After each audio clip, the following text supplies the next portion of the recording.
सुना है कि आप बारिश, लाहौर की बारिश से बच के आप इस्लामाबाद जा रहे हैं और इसी पानी में से गुजर के गए हैं। I hope you are safe, आप खैर आफियत से जाएं। ज़रा इस इलेक्शन एक्ट तरमीमी जो बिल है इसके हवाले से मैं आपका जो कानूनी पॉइंट ऑफ व्यू से ओपिनियन जानना चाहूँगी।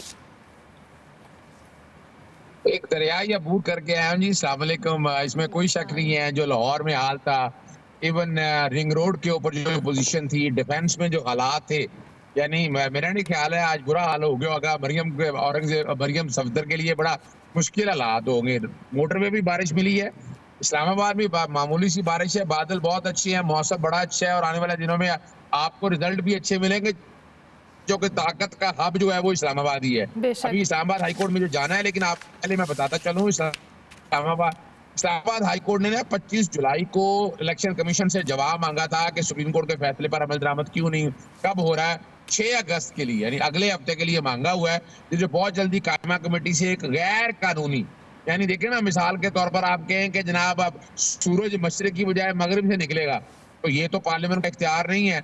वो कहें जनाब आपका सांस बंद कर देंगे, आपको कोई यहाँ से निकलेगा उसको कोड़े मारेंगे, हम जनाब हम जो है ना, जो कत्ल है वो जायज हो जाएगा। तो ये पार्लियामेंट का ये इख्तियार नहीं है। और सुप्रीम कोर्ट की जजमेंट आ चुकी हुई है और उस पर अमल दरामद हो गया हुआ है, यानी इलेक्शन कमीशन ने आधा उस पर अमल दरामद कर दिया। अगर आधा अमल दरामद नहीं किया तो उससे कोई फर्क नहीं पड़ता है, वो तो अमल करना ही करना है। और जहां तक ये तरमीम है, इस तरमीम का मकसद ये है कि बदमाशी करनी है, मुस्तैयत रखनी है और अपने आप को कब्जा करना चाहते हैं, यानी जिनका हक ही नहीं है, उनका जितना हक मिलता बनता है उन्होंने अपना हक ले लिया है। अब उस अपने हक से ज्यादा लेना चाहते हैं, इसको डाका कहें, चोरी कहें, नकबजनी कहें, कोई भी एक शक्ल कहें। अगर ये मिसाल के तौर पर ये पास भी करते हैं तो आप ज़हन में रखिएगा, इसको हम चैलेंज करेंगे और ये हाईकोर्ट भी चैलेंज हो सकती है, सुप्रीम कोर्ट भी। अच्छा, जिसमें रिमांड जो है ना वो जी जी अजहर साहब, आपने अभी बात की है कि आप इसको कोर्ट में चैलेंज करेंगे, लेकिन उमर अयूब साहब ने भी कहा है हमारी जितनी कोशिश हो सकेगी बन पड़ेगा, हम इसको ब्लॉक करने की कोशिश करेंगे। तहरीक इंसाफ के पास क्या ऑप्शंस मौजूद हैं? अब जिस तरह से ये इन्होंने कायमा कमेटी का आपने भी हवाला दिया और मंजूर किया है इस एक्ट में जो तरमीमी बिल है, इसके बाद तहरीक इंसाफ के पास क्या ऑप्शंस है? देखिए, पहली तो बात है कि पार्लियामान में हमारी तादाद तो आपको पता ज्यादा नहीं है। पार्लियामान में हमारी तादाद इतनी नहीं है कि हमें एक्चुअली सादा अक्सरियत चाहिए, 172 के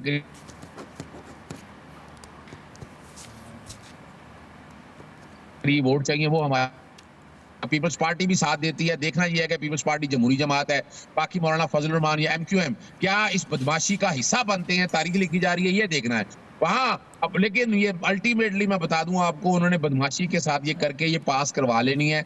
जैसे हमने इलेक्शन ऑर्डिनेंस चैलेंज किया था, फिर इलेक्शन तरमीमी एक्ट आ गया था, फिर ट्राइब्यूनल प्राइवेट में कर दिया था, वो हम चैलेंज ये भी चैलेंज करेंगे। जैसे मैं आपके सामने आज बता रहा हूँ ना, देखें नैब तरमीमी ऑर्डिनेंस बनाया जिसमें रिमांड जो है ना 14 दिन का था, इसको 40 दिन कर दिया गया। और इमरान खान साहब बुशरा बीबी का 15 दिन पहले हो गया और आज 10 दिन का रिमांड और ले लिया, यानी वो भी सिर्फ इमरान खान साहब के लिए। ये बुनियादी तौर पर पर्सन स्पेसिफिक तरामीम है, इसका मकसद सिर्फ और सिर्फ पाकिस्तान तहरीक इंसाफ या इमरान खान को रोकना है। तो वो अदालतों में हम चैलेंज करेंगे और इंशाअल्लाह उल अजीज हम जीतेंगे भी। ठीक है, आपका इरादा इसको अदालत में चैलेंज करने का, लेकिन आजम नज़ीर तार साहब कहते हैं कि कानून साजी पार्लियामेंट का जो हक है, अदालत सिर्फ इसकी तशरीह कर सकती है, जिस पर अली मोहम्मद खान साहब ने भी कल कहा कि जी आप ये बताएं कि ये इसका इतलाक माजी से होगा या मुस्तकबिल से, तो उन्होंने कहा जी माजी से होगा। तो अगर ये माजी से इतलाक हो गया तो अजहर सदीक साहब फिर क्या होगा? देखिए, माजी मैंने जैसे आपके सामने, ये ब्रिटिश पार्लियामान नहीं है जो दिन और रात को दिन कह सकती है, दिन को रात कह सकती है। ये पार्लियामान है ना, इस पार्लियामान के पास उतना के इख्तियार है जितना के इख्तियार इस्तेमाल कर सकती है। ये माजी से भी तलाक नहीं हो सकता, यानी और ये अगर आपने करना भी है तो अलसमरेज केस बड़ा वाज़ेह तौर पर है कि माजी से कैसे तलाक करना है। अब तो सुप्रीम कोर्ट का ये तो कॉन्स्टिट्यूशनल राइट है ना, कॉन्स्टिट्यूशनल राइट है, by an act of parliament से सादा अक्सरियत से आप नहीं ले सकते, ये ज़हन में रखें।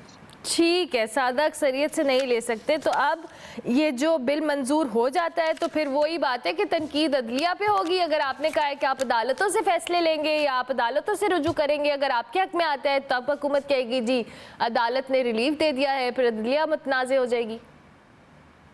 देखिए ये तो वो कहते रहेंगे, ये तो उनका वतीरा है। अभी तक बदमाशी जितनी की है 2.5 सालों में, उन्होंने पार्लियामेंट का नाजायज इस्तेमाल किया, अदालतों के हवाले से प्रेशर डालते रहे, झूठे झूठे फ्रॉड अपनी केसेस करते रहे। तो ये भी हमारे पास रेमेडी अदालतों के अलावा है ही कोई नहीं है ना। यानी हम क्या करेंगे, सड़कों पे ये निकलने नहीं देते, अपना 144 का नफाज कर देते हैं। बाकी जिनकी इनके अपने पसंद की कोई तंजीमें हो तो वो जलसे जुलूस कर सकते हैं, हम तो कर नहीं सकते। तो हमारे पास तो रेमेडी अदालतें हैं और अदालतों ने अभी तक कोई भी फैसला आइन और कानून के खिलाफ नहीं दिया है। ठीक हो गया। फ्री वोट चाहिए, वो हमारा पीपल्स पार्टी भी साथ देती है। देखना यह है कि पीपल्स पार्टी जमहूरी जमात है, बाकी मौलाना फजल रहमान या MQM क्या इस बदमाशी का हिस्सा बनते हैं, तारीख लिखी जा रही है, ये देखना है वहां। अब लेकिन ये अल्टीमेटली मैं बता दूं आपको, उन्होंने बदमाशी के साथ ये करके ये पास करवा लेनी है। जैसे हमने इलेक्शन ऑर्डिनेंस चैलेंज किया था, फिर इलेक्शन तरमीमी एक्ट आ गया था, फिर ट्राइब्यूनल प्राइवेट में कर दिया था, वो हम चैलेंज ये भी चैलेंज करेंगे। जैसे मैं आपके सामने आज बता रहा हूँ ना, देखें नैब तरमीमी ऑर्डिनेंस बनाया जिसमें रिमांड जो है ना 14 दिन का था, इसको 40 दिन कर दिया गया। और इमरान खान साहब बुशरा बीबी का 15 दिन पहले हो गया और आज 10 दिन का रिमांड और ले लिया है। यानी वो भी सिर्फ इमरान खान साहब के लिए। ये बुनियादी तौर पर पर्सन स्पेसिफिक तरामीम है, इसका मकसद सिर्फ और सिर्फ पाकिस्तान तहरीक इंसाफ या इमरान खान को रोकना है। तो वो अदालतों में हम चैलेंज करेंगे और इंशाअल्लाह उल अजीज हम जीतेंगे भी। ठीक है, आपका इरादा इसको अदालत में चैलेंज करने का, लेकिन आजम नज़ीर तार साहब कहते हैं कि कानून साजी पार्लियामेंट का जो हक है, अदालत सिर्फ इसकी तशरीह कर सकती है। जिस पर अली मोहम्मद खान साहब ने भी कल कहा कि जी आप ये बताएं कि ये इसका इतलाक माजी से होगा या मुस्तकबिल से। तो उन्होंने कहा जी माजी से होगा। तो अगर ये माजी से इतलाक हो गया तो अजहर सिद्दीक साहब फिर क्या होगा? देखिए माजी मैंने जैसे आपके सामने, ये ब्रिटिश पार्लियामेंट नहीं है जो दिन और रात को दिन कह सकती है, दिन को रात कह सकती है। ये पार्लियामेंट है ना, इस पार्लियामेंट के पास उतना के इख्तियार है जितना के इख्तियार इस्तेमाल कर सकती है। ये माजी से भी तलाक नहीं हो सकता। यानी और ये अगर आपने करना भी है तो अलसमरेज केस बड़ा वाज़ेह तौर पर है कि माजी से कैसे तलाक करना है। अब तो सुप्रीम कोर्ट का ये तो कॉन्स्टिट्यूशनल राइट है ना, कॉन्स्टिट्यूशनल राइट है। By an act of parliament से सादा अक्सरियत से आप नहीं ले सकते, ये ज़हन में रखें। ठीक है, सादा अक्सरियत से नहीं ले सकते। तो अब ये जो बिल मंजूर हो जाता है तो फिर वही बात है कि तनकीद अदलिया पे होगी। अगर आपने कहा है कि आप अदालतों से फैसले लेंगे या आप अदालतों से रुजू करेंगे, अगर आपके हक में आता है तब हुकूमत कहेगी जी अदालत ने रिलीफ दे दिया है, फिर अदलिया मुतनाज़ हो जाएगी। देखिए ये तो वो कहते रहेंगे, ये तो उनका वतीरा है। अभी तक बदमाशी जितनी की है 2.5 सालों में, उन्होंने पार्लियामेंट का नाजायज इस्तेमाल किया, अदालतों के हवाले से प्रेशर डालते रहे, झूठे फ्रॉड अपनी केसेस करते रहे। तो ये भी हमारे पास रेमेडी अदालतों के अलावा है ही कोई नहीं है ना। यानी हम क्या करेंगे, सड़कों पे ये निकलने नहीं देते, अपना 144 का नफाज कर देते हैं।